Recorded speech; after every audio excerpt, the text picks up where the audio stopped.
Alone by Edgar Allan Poe. From childhood's hour I have not been as others were. I have not seen as others saw. I could not bring my passions from a common spring. From the same source I have not taken my sorrow. I could not awaken my heart to the joy at the same tone.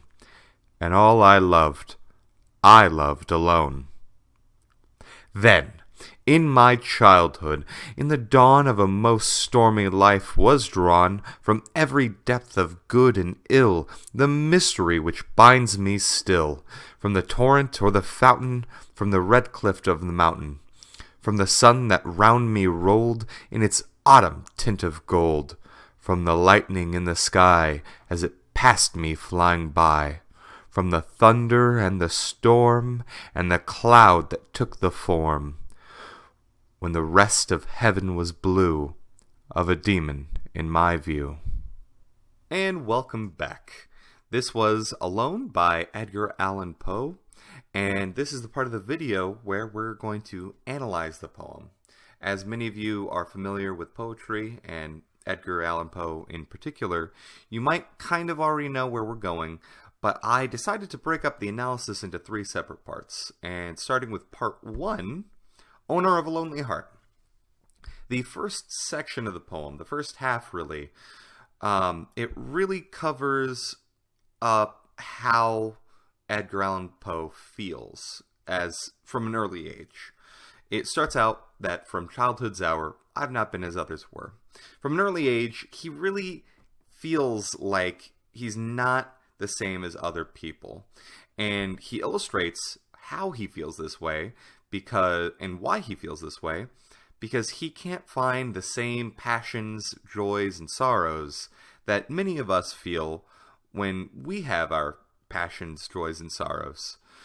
And this really builds up to the titular line, and all I loved alone. You know, a lot of people give Poe a bad rep as being a really dark and brooding outcast, but he was a very passionate person. He had a lot of intense feelings of joy and love, but a lot of people don't really see that, kind of the society of his time. A lot of people don't realize that he loved a lot, but he just loved alone, like many of us do. Which leads us to the second part, part 2. We live in a society. So even though he has all these feelings, he really can't relate to anyone with those feelings. Even though we all may have the same feelings, he brings his joy and his sorrow and his passions from a different way than we do. He enjoys dark things, gothic styles, ravens, whereas many people enjoy lightly colored meadows and flowers. He begins the second part by kind of reaffirming that this has really been a thing that's been happening for all of his life. And even though there is bad, being the ill, there's also a lot of good in it, too. I think that Poe really enjoyed being dark and enjoying the gothic style and ravens. And like how many of us enjoy My Chemical Romance or quote-unquote emo or punk rock bands. So the poem goes on.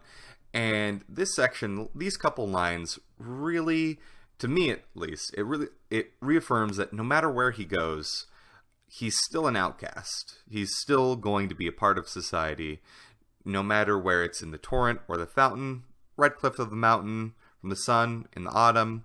No matter where he goes, he's still going to be an outcast, because no matter where he is, he's still going to be him. Just like how many of us are us. We are who we are, no matter where we go. And in one single line, it says, the mystery which binds me still.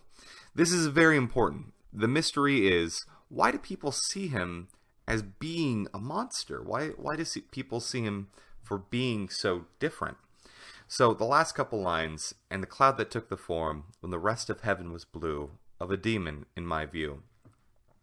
This is really good poetry, because it illustrates one singular cloud in an empty blue sky, just like how it points out one single demon in all of heaven.